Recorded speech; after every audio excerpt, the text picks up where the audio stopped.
প্রিয় বন্ধুরা, তোমরা সবাই কেমন আছো? আশা করি প্রত্যেকেই খুব ভালো এবং সুস্থ আছো। বন্ধুরা, তোমরা প্রত্যেকেই জানো আমাদের রাজ্যসহ গোটা দেশে যখন করোনা মহামারী চলছিল, সেই সময় আমাদের রাজ্যের মুখ্যমন্ত্রী একটা প্রকল্পের ঘোষণা করে। সেটা কি? তরুণের স্বপ্ন প্রকল্প। এবং তোমরা প্রত্যেকেই জানো এই প্রকল্পের আওতায় ঘোষণা করা হয় আমাদের রাজ্যের মাধ্যমিক পাশ করলেই ছেলে মেয়েদের, বিশেষ করে যারা সরকারি স্কুলে পড়ছে, তাদের মোবাইল বা ট্যাবলেট কেনার জন্য 10,000 টাকা দেওয়া হবে। 2020 সাল থেকে পরপর টাকাটা দেওয়া হচ্ছে এবং 2024 সাল, তার আগে 2023 সালে তোমরা যারা ক্লাস 11-এ পড়তে, অর্থাৎ তোমরা এখন যারা ক্লাস 12-এ পড়ছো এবং যারা নতুন ক্লাস 11-এ উঠলে, তারা কিন্তু এখনও পর্যন্ত এই প্রকল্পের টাকাটা হাতে পাওনি। এবার তোমাদের মনে প্রশ্ন থাকতে পারে যে কেন এত লেট হচ্ছে, পাশাপাশি টাকাটা তোমরা কবে পাবে। এই ভিডিওটা দেখে নাও, তোমাদের ডিটেলসে সমস্তটা বলছি কি ঘটনা ঘটেছে।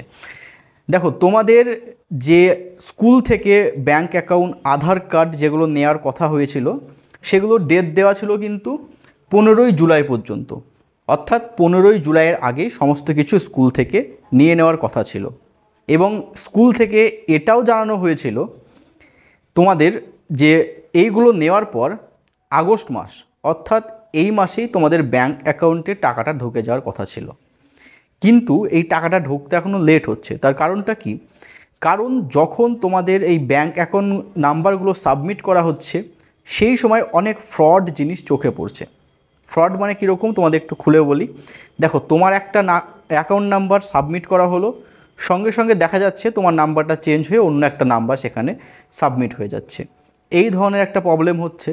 পাশাপাশি অনেকের অ্যাকাউন্ট নাম্বার ভুল আছে, অনেকের ব্যাংকের যে IFSC কোড থাকে, সেই কোডটাও অনেকে ভুল দিয়েছে।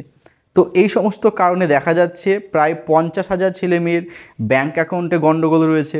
পাশাপাশি 4 থেকে 5,000 ছেলেমেয়ের IFSC কোডে গণ্ডগোল রয়েছে। এই সমস্যাগুলো থাকলে তোমরা কিন্তু টাকাটা পাবে না। তো এই সমস্ত কারণে কিন্তু টাকাটা আটকে আছে। এবার টাকাটা তাহলে তোমরা কবে পাবে? দেখো, এই সমস্যাগুলো মিটে গেলে অনুমান করা হচ্ছে তোমরা আগস্ট মাস চলে যাবে, সেপ্টেম্বরটা চলে যাবে, অক্টোবরের দিকে টাকা পেয়ে যাবে। অর্থাৎ তোমাদের সেপ্টেম্বরের শেষ থেকে অক্টোবরের মধ্যে তোমরা টাকাটা হাতে পেয়ে যাবে বা তোমাদের ব্যাংক অ্যাকাউন্টে পেয়ে যাবে। এই সমস্যাগুলো একটুর জন্য তোমাদের টাকাটা আটকে আছে। আশা করি বুঝতে পেরেছো। এই টাকা নেওয়ার বেশি চিন্তা করা তোমাদের দরকার নেই। তোমরা যারা 11-এ পড়ছো, সামনেই তোমাদের পরীক্ষা রয়েছে, পরীক্ষার জন্য ভালো করে পড়াশুনো করো। এবং যারা ক্লাস 12-এ পড়ছো, তোমাদের তো নভেম্বরে টেস্ট পরীক্ষা হবে। এই টাকা টেনশনটা বাদ দিয়ে এখন একটু পড়াশোনার দিকে মনোযোগ দাও, পরীক্ষাটা ভালো করে দাও। গভর্নমেন্টের যে টাকা, সেটা ঠিক তোমার অ্যাকাউন্টে ঢুকে যাবে। চলো, ভিডিওটা এখানে শেষ করি। প্রত্যেকে ভালো থেকো এবং মন দিয়ে পড়াশোনা করো।